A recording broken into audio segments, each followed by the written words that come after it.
James Cameron has given us two significant franchises with female characters at the helm. The first was his sequel to the 1979 film Alien, where he worked to solidify Ripley as one of the best female sci-fi heroes ever, and then there was Linda Hamilton's Sarah Connor. Well, it's hard to imagine anything else aside from Arnold Schwarzenegger as the Terminator. We have had a roster of female Terminators over the years. While most of these were simply there to kill Sarah Connor or her son John, some Terminators have had pretty complex storylines. Let's take a look at some of the best female Terminators in the Terminator universe. Before we get into our explanation, we have a very small request. If you like our content, please support us by subscribing to our channel. This is a small click for you, but for us, it means a lot. Thank you. Let's begin.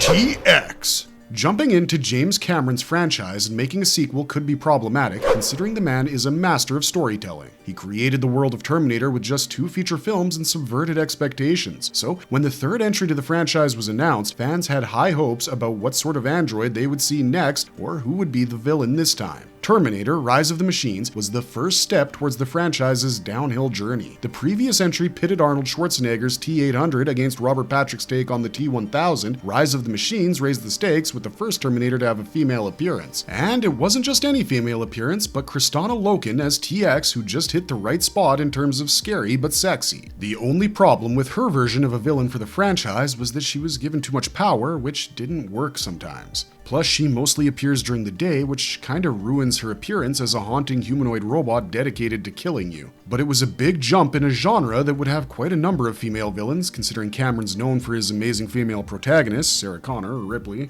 Even though the flamethrower and the plasma cannon proved to be too much for a villain in this franchise, we can agree that the ability to grow her breasts worked in her favor. After all, Sheldon from Big Bang Theory clarified that Skynet sending her back in time to kill us wouldn't be that bad after all. Cameron Phillips is the most believable Terminatrix sent back from 2027 to protect John Connor. Her objective was to terminate John Connor by infiltrating in the disguise of Allison Young, a resistance fighter who was very close to Connor. Even though she had managed to get very close to finishing her objective, she was caught by the resistance and they managed to reprogram her with Connor's directives. Her new directives involved returning to 1999 and protecting John and his mother, Sarah Connor. Again, she gains the trust of a young John and the two become close friends until a Terminator disguised as a substitute teacher arrives to attack him. There are a lot of loopholes regarding her character arc, and even though it's not clear whether she was the first Terminator to go against Skynet entirely, her motive becomes apparent over time. When we said she was believable as a Terminator, we meant it, because she could inherit specific behavior patterns, allowing her to look and feel more human. Ever since she met the young John Connor, she's been mimicking the antics of others, all because her objective was to get as close to him as possible. But this ruse died once Connor discovered she was a Terminator. The very fact that some of her reactions and behavioral patterns made us wonder if we knew what she was feeling made her character a lot more exciting. Occasionally, her original objective of killing John Connor would roll back in, and Connor had difficulty figuring her out at that point. If we're looking at the most advanced killer robots in the Terminator franchise, it wouldn't be surprising to find Cameron pretty close to the top of the list. After all, she could eat, and when was the last time you saw a Terminator do that? Katherine Weaver. The Sarah Connor Chronicles has characters who don't allow you to get a clear sense of their motive until their arc grows, and Katherine Weaver perfectly fits into that stereotype. Weaver has various abilities that make her quite an impressive addition to the multiple Terminators we've already gotten in the franchise. Apart from the usual blending in with humans, she also has a sense of humor, which only shows up in dark moments where it's killing people. It's hinted that this android T-1001 replaced the original Katherine Weaver, but the timeline isn't very clear about that. What we do know is that her replacement was so smooth that no one batted an eye, and those with the tiniest suspicions probably got killed by her. One of her most essential contributions, which she thought of as her own child, was the creation of John Henry, based on the Turks. Katherine would go to every end to protect John Henry and even go on a murder rampage, killing everyone who had the tiniest idea about John's real identity. But that's a central plot we won't indulge ourselves with. Instead, we'll focus on some of the most incredible moments where we see Katherine Weaver's potential apart from running a company like Zira Corporation. Now, let's talk about one of her most astonishing powers, when a drone attacks her and she turns into a sheet of metal. She uses this ability to form a protective sheet for John Connor, Sarah Connor, and James Ellison. Also, she hates being called a bitch. Yeah, that might sound like nothing special, but every time somebody does call her that, they're either threatened or straight up murdered. Also, there's an interesting James Cameron connection with this character, as the writers originally wanted Sigourney Weaver to take on the role, giving her the last name Weaver. Everyone knows how desperate James Cameron was when he wanted Weaver to reprise her role in Aliens, something these writers should have thought about too. While Katherine Weaver is an extremely dangerous Terminator, luckily she is among the only two Series 1000 Terminators who were not targeting the Connors. Instead, they both helped each other out quite a few times. Z000M. Sadly, the creators and fans of Z000M from Dark Horse Comics' storyline, The Terminator Secondary Objectives, will never be able to see this Terminator in live action. Appearing in the form of a large, muscular, Caucasian woman, Z000M was created in the Skynet facility to prevent the human offensive targeted at Skynet. She had long brown hair and jumped into action to activate the C890L, a T800 model that looked like the Arnold Schwarzenegger Terminator hopped up on steroids. Fans of the 1984 film Splash will not be able to forget the uncanny resemblance that Z000M had with Daryl Hannah's character as she emerged from the sea with seaweed all over her body. After all, both these projects came out around the same time, and it hadn't been long since fans had witnessed Daryl Hannah as a type of android herself in the 1982 masterpiece Blade Runner. That's the sort of connection that sticks in your brain. There are reasons why franchise fans would want to buy the comic books for Terminator, and Z000M is one of them. In the 4th issue of the Secondary Objectives narrative, we see Z000M come to meet the C890L model, only to find that it had been reprogrammed. They then get into a battle purely as a treat for the eyes. While the T800 model is in its robotic form with the human layer completely gone, it goes into a complete rampage, and Z000M isn't going down easy. The two get into a fight that destroys everything that comes in the middle, and finally, both go for their terminate objective while ripping each other apart. Luckily, the T800 model uses its interesting updates to cause an explosion that kills Z000M, which is nice because I was getting really sick of saying that name. That said, this fight deserves its place among the best fights in Terminator history. It's almost as if She-Hulk was fighting the Terminator.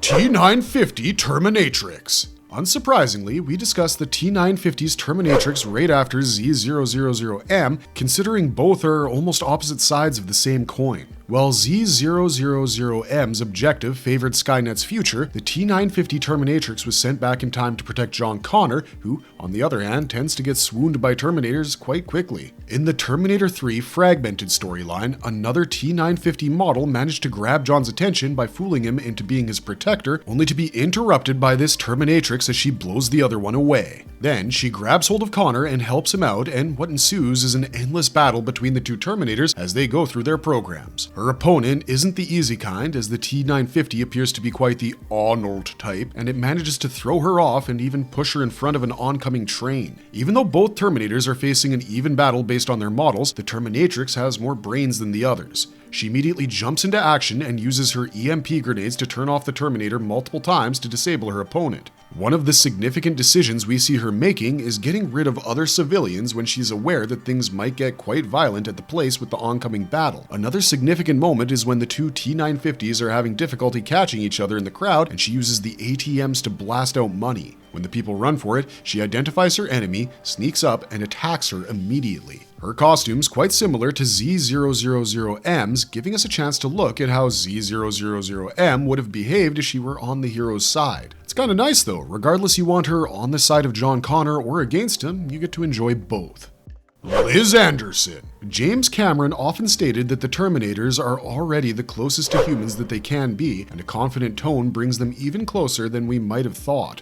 According to him, Arnie's Terminator is like the Tin Man that got a heart in The Wizard of Oz, which does make sense in specific ways, as later we did get to witness an exciting amount of emotional development in these robots who were initially tasked to kill John Connor before he became a significant player in the Resistance. Now, the story of Liz Anderson had an emotional development that puts her leagues apart from most of the other Terminators that we'll discuss today. Major Liz Anderson was a longtime friend of John Connor. She worked with him as an officer in the Time Displacement Commandos. During the beginning of the time displacement concept, she was always intrigued by the idea of time travel, and there was a strong reason behind this, as she had lost her brother back in 1996 and wanted to go to a time when he was still alive. But fate had a different plan for her, and she was killed and replaced by a T-1000 with the designation 0110X, and her primary objective was to infiltrate the time displacement commandos and gather intelligence from them while getting closer to John Connor and eventually killing him. We know many have tried and failed in one way or another, but what happened in her scenario is unique, as she ended up putting herself in danger to save her platoon during the H.K. Walker ambush and managed to keep her cover. This move affected her programming, as she found a newfound value and respect for human life and decided to go against her programming entirely. The fact that she walks around with the humans of the Resistance puts it into her head that once it's revealed that she's a Terminatrix, she'll be executed. Yet, she continues to help humans with this giant secret, which is fantastic. Now, she intends to find the ideal opportunity to come clean with John Connor and unite the rebelling Terminators against Skynet. If you've seen the Terminator 3 DVD, there's a deleted scene where Kristana Loken's TX goes to kill some random targets who might be potential people for the Resistance. One of them ends up being William Anderson and his sister. Even though William Anderson is killed, we never see his sister, Elizabeth Anderson, being killed because the scene is considered to be redundant. But fans have an idea that this Elizabeth Anderson managed to survive, and she is our Liz Anderson, because her brother was killed by a Terminator as well. Regardless, it's a sad death for the siblings, but it's probably one of the most fantastic storylines ever for a Terminator. Karen Stern. T-1000. Karen Stern might be one of the most interesting characters dropped into the Terminator lore following Terminator 2 Judgment Day. Even though we did see some development in the T-800 character since it was reprogrammed and became a force for good, nothing in particular put him apart from an android. Throughout T2 Judgment Day, the focus was on ensuring that Miles Dyson's work didn't survive so that the fall of Skynet could be ensured. But when Sarah Connor thought they'd been able to do it, including the friendly T-800 sacrificing itself, she saw more Terminators popping up. On further exploring how anything managed to survive to ensure Skynet's survival, she found that a completely different organization, Network Developments, was responsible for it. This corporation had been working on the Terminators and collecting the bodies of these robots ever since Skynet started experimenting with the time displacement equipment and sending these robots back in time. She decided to go to them directly for answers and to ensure the destruction, only to find that the person leading the latest Terminator developments here was a T-1000 herself, Karen Stern. But Karen Stern wasn't always a T-1000, and how she ended up falling into the hands of the enemy is the real story of her character. Following the destruction of the Terminators at Wilmington Steel, a trio of Terminators was sent back in time, and they decided to ensure Skynet's future further. Now, Karen Stern was one of the people heading the investigation at Wilmington Steel while working for Network Developments and being an FBI agent. During one of her lone inspections of the crime scene, one of the T-1000s would appear, kill her, and then use her credentials to infiltrate what is possibly the only other avenue for Skynet at that time. She would gather more information and realize that Sarah Connor was the prime target they needed to handle. However, Sarah would end up right at the belly of the beast, asking for the work that Network Developments was doing regarding the Terminators. Even though Sarah could feel something was wrong with Karen, she couldn't quite put her finger on it. Finally, when Sarah insists on destroying everything related to Skynet, Karen reveals herself and attacks her. Even though Sarah managed to kill Karen's T-1000, the fact that someone could infiltrate an organization like that without anyone guessing anything is terrifying. Aurora. If Alex Ross is writing the story, then you better be ready to see some crazy character designs which look incredibly realistic and have an interesting, deep storyline. The visionary artist worked on Terminator: The Burning Earth, which introduced us to a scenario where the human population had been reduced to just 3%.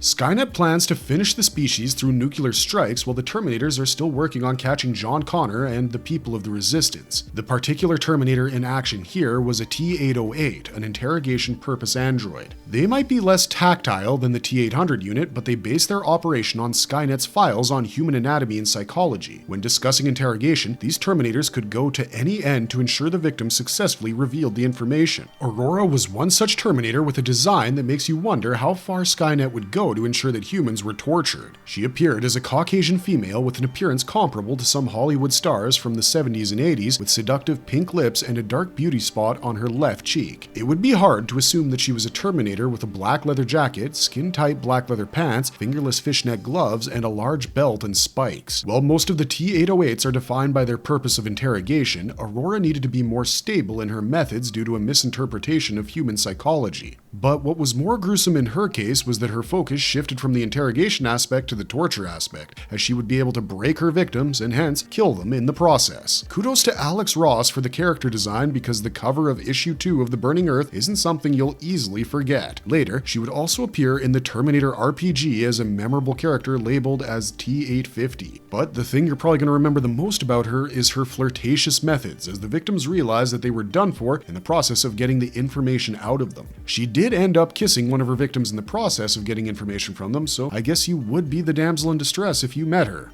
T950 Terminatrix, time to kill. In one of the craziest crossover events ever, Painkiller Jane encountered some of Cyberdyne's finest creations as she stopped them from completing their mission of eliminating John Connor. But you gotta be wondering why we're focusing on a T950 sent back in time to kill John Connor in a crazy storyline like this. Well, it isn't an ordinary T950 if it managed to survive the initial attacks from Jane and make her the new target. Like the main timeline, a T950 unit was sent back from 2029 to 1984 to eliminate John Connor. But this unit wasn't alone. A follow-up unit was routed to the exact location before Vanessa Vasco interrupted its trajectory to prevent it from reaching its destination. When this T950 unit arrived at the present timeline, it saw that it had to get clothing and information regarding Connor, and so, in the process, it almost ended up killing an entire family. Jane intervened and got into a severe fight as they managed to enter the next building. When the T950 tasted her blood, she realized that Jane was Vanessa's mother, and this would end up making her change her objective from John Connor to killing Jane. Just like Skynet, the Resistance had been working on their moves to fight against the machines, and some of their most significant research was about reverse engineering Jane's healing factor. If it had been successful, then humans would have had the upper hand against the machines, and that's why the T950 focused on Jane instead. After quite the fight, Vanessa finishes this Terminator off by sacrificing herself to save Jane and triggering the T950's self-destruct mechanism. Blonde Terminatrix. The blonde Terminatrix appeared in the Painkiller Jane vs. the Terminator storyline, and she was another example of a strong female Terminator who could be pitted against Jane. Now, she came right on time next to the Skynet base that the Resistance had taken over and housed their time displacement equipment in, and tried to inquire if Vanessa and John were inside. Later, she would lead an army of Terminators to penetrate the captured facility. She looked awfully similar to Grace from Terminator Dark Fate. Rosie. Returning to another character from the Terminator Sarah Connor Chronicles series, we're reminded that this series managed to give us some rather complex Terminators. Some of these androids had objectives that were quite clear, yet they had some complications regarding their behavior patterns, while others were very ambiguous. Rosie was one such Terminatrix who falls in the second category, as we never really got a chance to realize what her true objective was, apart from the fact that it had something to do with Dr. Boyd Sherman. When she first arrived from the future, we saw her focusing entirely on Sherman until she crossed paths with Cameron on the way. There was actually a really cool moment when Rosie shared a lift with Cameron and they both noticed something weird about each other, but the real action hit off when they both realized they were going for Sherman's practice, and it became clear that they were both androids. The fight between them continued until it came to a halt when it became clear that they both wanted to hide their identity in front of the humans. While Rosie proved to be quite the fighter, Cameron finally managed to put her down by breaking her neck. But when Cameron went to extract her chip, the self-destruct mechanism triggered, which turned out to be an incredibly deadly new feature from Skynet, causing their models to explode. Rosie was quite the mystery to the fans, and her ambiguity and clarity about her objective made her quite the mystery amongst the other Terminators as well. But we discovered some relatively cool things about her when she fought Cameron, as she could contort her body according to the situation, giving her a lot of flexibility. Apart from the self-destruct chip feature, she could also quickly fix dislocations and other such injuries during fights or other situations. What sets her ambiguity apart is that we're still determining whether Skynet or the Resistance sent her. If so, Cameron could have utilized her, and the fight and death would have amounted to nothing. Nurse Hobson. Imagine a nurse who's a Terminator and can work as a lab rat for Skynet to provide improvements and updates in the fight against humanity. Sarah Connor's dreams happen often, and while most become nightmares about Judgment Day, others give us some bizarre characters and interesting Terminators. In one of the episodes of the Sarah Connor Chronicles, Sarah dreams about a Terminator who has been assigned the task of running a sleep clinic so that it can study human brainwaves, a part of Skynet's means to understand the human psyche. Sarah was observing this one nurse doing her job, but became suspicious when she saw that the nurse injected one of the patients while they were asleep. Upon further inspection, she found that her roommate had also been one of the patients, and Nurse Hobson accidentally immolated her. Realizing that something else was afoot, Sarah pretended to consume the drugs she was given and later spat them out. Hobson injected Sarah with a muscle relaxant while Sarah was asleep, and she didn't wake up until John came to wake her up. The duo decided to go to the basement and found brain mapping technology lying next to the files dedicated to all the patients' minds. Hobson would soon discover them and point out some interesting details that might be essential to what Skynet had been doing. According to her, Skynet still couldn't understand many things about humans, including dreaming. Later, she would kill both John and Sarah, thus waking Sarah up from her nightmare. Although Sarah has had many nightmares in the series, something like this truly makes us wonder if there's a pattern to these nightmares or a more extensive answer associated with them.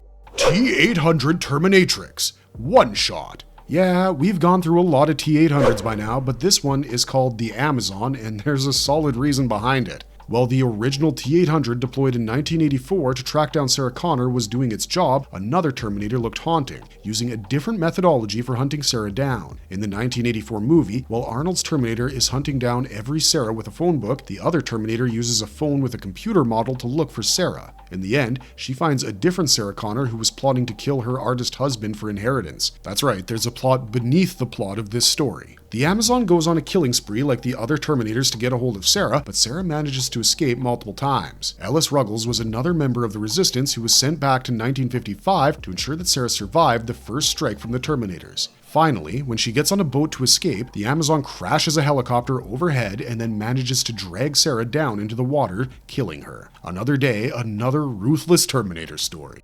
C-850D. This T-800 stood out from the others because of its particular design, which made it appear as an Amazonian Hispanic woman with a mane of wild brown hair. C-850D was activated along with C-890L and HC-875S by I-825M, also known as Dudley, the human-based Terminator, after an incursion from the Resistance had been detected in the Skynet compound. This entire batch of Terminators was brutal, as their intended purpose was to make a last-minute effort to ensure that Skynet's future was safe in their timeline. But the incursion triggered them, and we saw their cruelty when they used the technician, Lieutenant Koufax, as their gun cabinet. He was trying to destroy the time displacement equipment, but they managed to stop him. While they traveled using the machine, they made an incision into Koufax's body and inserted their plasma pistol so they could travel with it. Later, C-850D would be killed by a plasma pistol herself, but many aspects of her life make us wonder about her advancements. There was a moment where she genuinely flirted with someone, even if it was just to get his overalls for her fellow Terminators.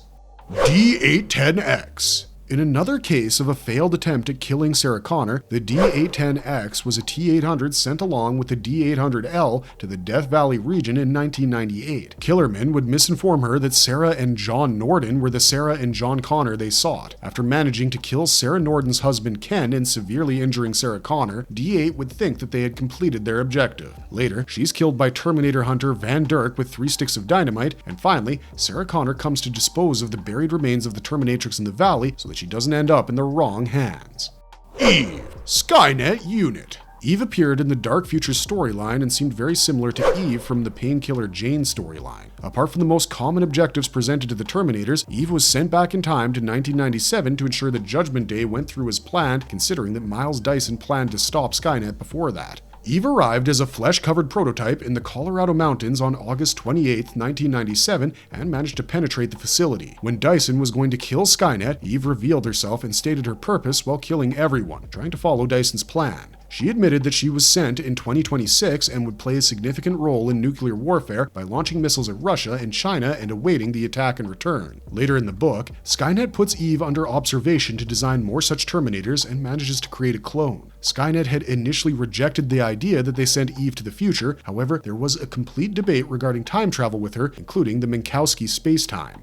Terminatrix, Death to the Future. When it came to Superman versus the Terminator, Skynet had to take measures to ensure the battle was at least worth it. As Sarah and John end up in Metropolis, Superman decides to help them while discovering more about the Future Wars. Eventually, he would travel to the future through a portal and find Steel working along with the Resistance to fight off the machines. Superman decides to help them and destroy Skynet, and after some difficulty, he finally does it. But back in his timeline, Skynet was desperate to send Terminators to eliminate John Connor. As Supergirl and Superboy came to help Lois Lane protect Sarah and Jane, Skynet sent some significant upgrades to the Terminator that made things challenging for our fellow superheroes. But this was a diversion, as a Terminatrix would be sent to kill John Connor, and it would coordinate with Hank Henshaw, the cyborg Superman, who wanted to kill Superman so that both could complete their objectives. After defeating Skynet in the future, Superman returns to find that John is in danger as the Terminatrix and Henshaw have managed to find the kid to kill him. Interestingly, the Terminatrix had olfactory senses that she used to track down John, and when she went for the death blow on the kid, Superman appeared to fight them. The Terminatrix was using a gun that her arm transformed into, but our favorite superhero managed to rip off her arm and then fight her and Henshaw. Henshaw realized that the odds were against them, so he merged with the Terminatrix, which formed an odd-looking being trying to kill Superman. Finally, Lex Luthor's virus would kill the Terminatrix and destroy the fusion between her and Henshaw.